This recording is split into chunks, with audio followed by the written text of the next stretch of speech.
Alright folks, so the next video is going to be about card counting and how to make hundreds of thousands of dollars as a professional card counter. First of all, card counting does work.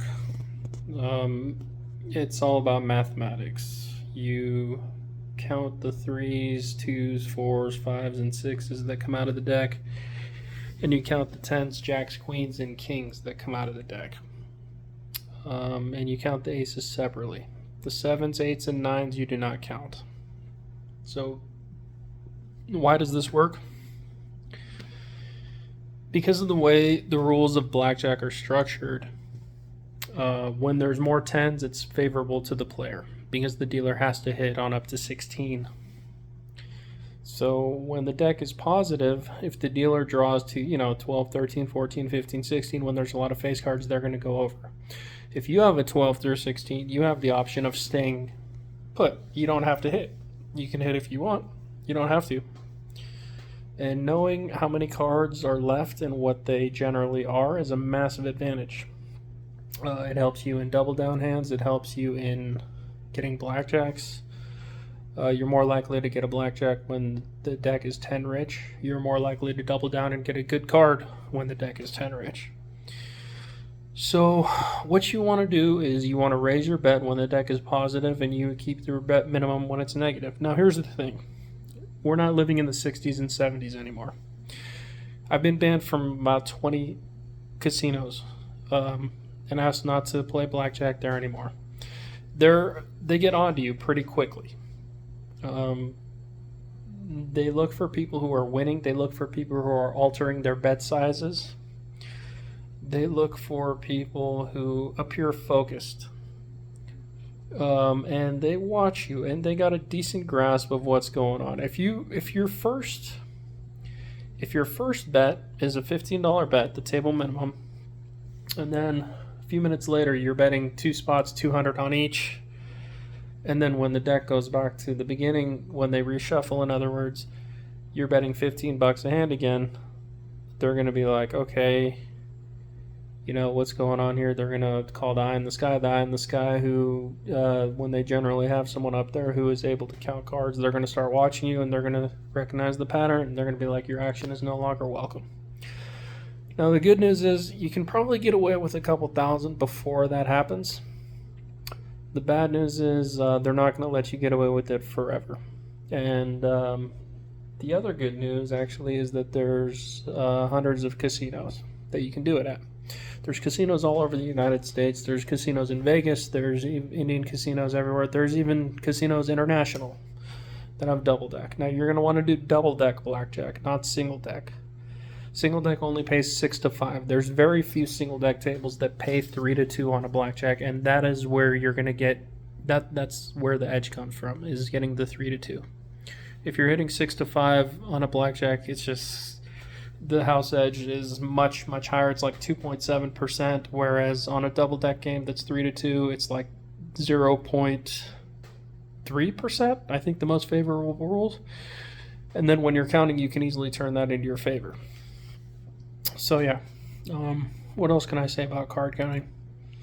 It absolutely works. I'm walking proof. I took Vegas for about $20,000, which isn't really that much. But they didn't give me a chance to really get that much, because they were just like, okay, sir, I appreciate what you're doing, but you're too good for us. You can't play this game anymore. I had mostly friendly, amicable back-offs. It wasn't anything rude. Everyone was pretty cool about it for the most part. I really didn't like the lady at Suncoast Casino. She really rubbed me the wrong way. I was down $1,500, and she's like, you're too good for us. And I'm like, I'm too good for you. I'm down fucking $1,500. At least give me a chance to get my money back. It's one thing when they ban you when you're ahead. It's another thing when they ban you when you're down money. That really got on my nerves. It happened a couple times. It happened there, and it also happened at where was the other place? There was one other place that banned me when I was down. I don't recall at the moment. It was off the strip. Anyway. So yeah, I've been also banned from Orleans, all the station casinos, Sam's Town,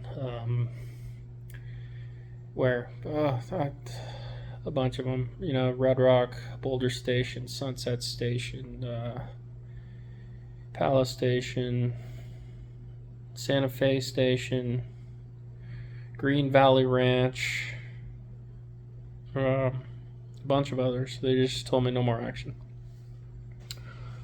So, you need to master the art of card counting first, and then you need to get your deviations down.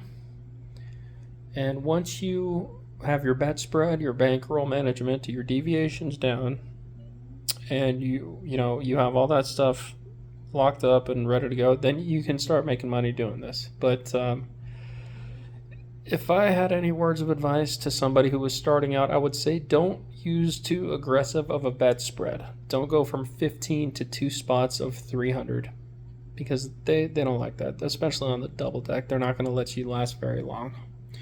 They'll let you last longer if you're not super aggressive. If your max bet spread is like 1 to 10, where you're doing 2 spots of 75 is your max, and you start off with 15 minimum, you probably have a better chance of lasting a while.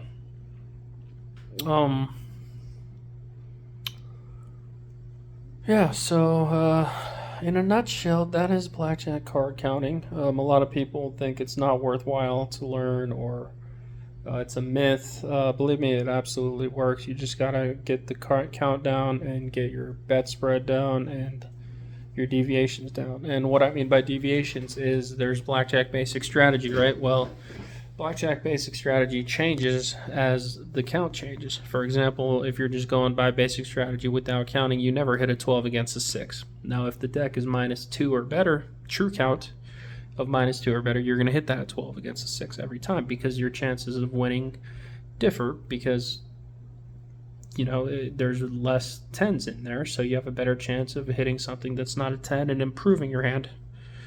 You want to double on 11 against a 10 unless it's -5 or more, I believe. And just some examples of deviations. So the other thing is you want to download a program called CV Casino Verite Blackjack, and it's really, really a good program to have. You can run your simulations, you can just experiment with your nearest casino conditions. For example, if your nearest casino has a double deck that's pays 3 to 2, and you can double, but you can't double after a split, and you can only double on 10 or 11. You can alter it to exactly how that is, and then run a simulation and get prepared for the real environment. It's going to tell you every time you made a mistake. If you hit a 13 against a 3 on a positive or a neutral count, it's going to tell you made a mistake. It's a good way to learn and just practice with that. So the potential there to make money card counting is absolutely there, but you're not going to get rich doing it anymore. You're not going to make millions like the MIT team. You're just not. They watch people. They know what card counting is. Everybody these days knows what card counting is. It's they're, even if they don't know how to card count, they can tell that you're card counting. So that's blackjack card counting in a nutshell. You can go to Vegas and make 20, 30 grand. You could do it. You could probably make even more than that if you were less aggressive, not as aggressive as me. And the other thing is I've heard is people talking about getting banned from a casino and then going back a year later or 2 years later, and then they don't remember you. Different people are working there. You go back on a different shift. You just play it. They back you off. They don't make you sign nothing. They back you off, and it's not like anything really formal. They just basically ask you not to play blackjack, and you go back at a later time. I've even heard of people going back a month later and playing in the same casino at a different shift. I've even heard of people going back to the same shift, just wearing a different hat or not wearing a hat. So, the truth is you can probably make a lot more money than what I said, 20, 30,000, if you're, savvy and strategic about it, let's just say. So, somebody asked me to explain card counting, and there you go. There's all kinds of stuff online. Blackjack apprenticeship is a good place to learn as well. If you really want to get into it, there's some good videos. There's books. There's programs. You can get a deck of cards and practice at home. Just +1, -1, and when the deck ends, you better be at 0, otherwise you did something wrong. So that's some tips about blackjack card counting, and check out my other videos for some more tips and pointers and demonstrations about basic strategy and card counting using the Casino Verite software. So thanks for watching, and if you like this video, give it a thumbs up and subscribe.